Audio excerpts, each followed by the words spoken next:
John lesson 18, verses 43 through 46a. Now, after the 2 days, he departed from there and went to Galilee, for Jesus himself testified that a prophet has no honor in his own country.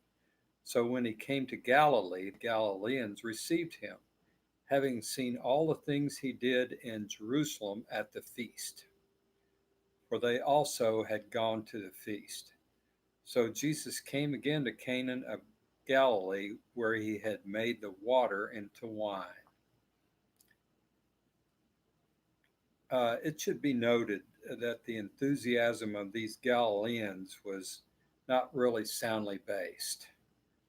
It was dependent on the wonders arising from their sight of the signs, not on the realization that Jesus was indeed the Christ, the Savior of the world. Uh, they gave him honor of a sort, but it was not the honor that was really due him. In other words, they were following Jesus kind of like he's a magic act rather than following him for better reasons. In verses 46b through 48, it goes on, and there was a certain nobleman whose son was sick at Capernaum. When he heard that Jesus had come out of Judea to Galilee, he went to him and implored him to come down and heal his son, for he was at the point of death.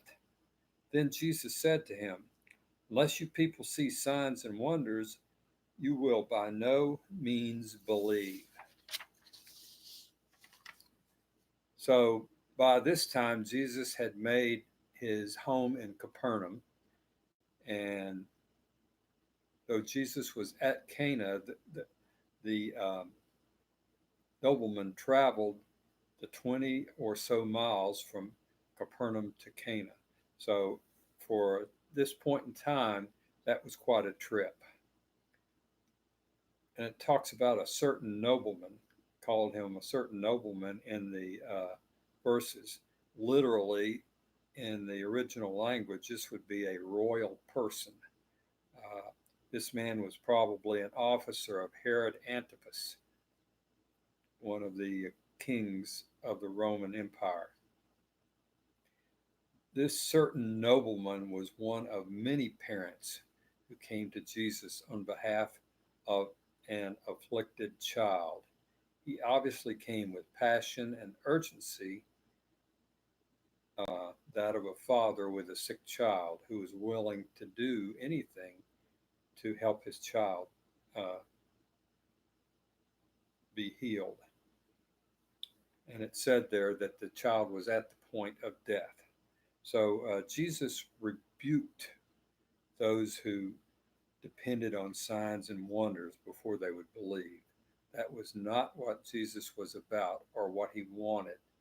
Uh, he was cynical about the crowds that followed him around for that reason in several different scriptural references. It might seem that Jesus was harsh toward this man who wanted his son to be healed, but he encouraged many in Galilee who were just seeking after signs to seek after him for because he was the creator of the universe and God, the Messiah, and not just to chase after the miracles. He therefore questioned this man accordingly. So in verses 49 and 50, it goes on, the nobleman said to him, "Sir, come down before my child dies." Jesus said to him, "Go your way, your son lives." So the man believed the word that Jesus spoke to him, and he went his way.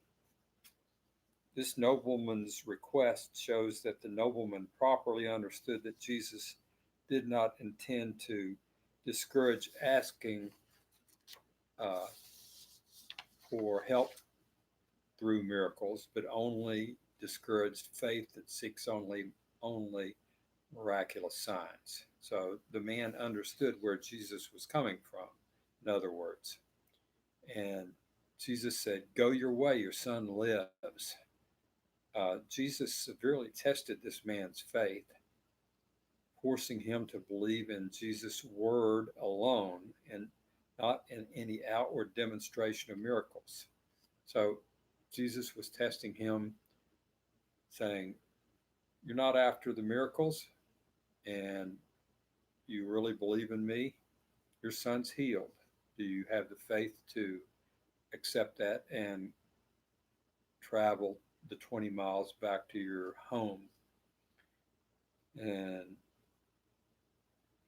it seems that the man took Jesus at his word. The nobleman demonstrated that true faith is simply taking Jesus at face value. What he says is what he means. Verses 51 through 54 say, "And as he was now going down, his servants met him and told him, saying, 'Your son lives.' Then he inquired of them the hour when he got better. And they said to him, 'Yesterday at the seventh hour the fever left him.' So the father knew that it was at the same hour in which Jesus said to him, 'Your son lives.' And he himself believed, and his whole household. This again is the second sign Jesus did when he came out of Judea to Galilee." So this nobleman believed it before the evidence was there that Jesus truly is God, that he is able to speak the word and things happen according to his uh, belief. And so this man really did show faith, in other words. But the evidence was clearly welcome to him when he learned that his son had been healed. Uh, one may only imagine how beautiful this news really was to this nobleman whose son was on the verge of death. So that's the end of chapter 4. Next lesson, lesson 19, we'll jump right into chapter 5 for fun and excitement.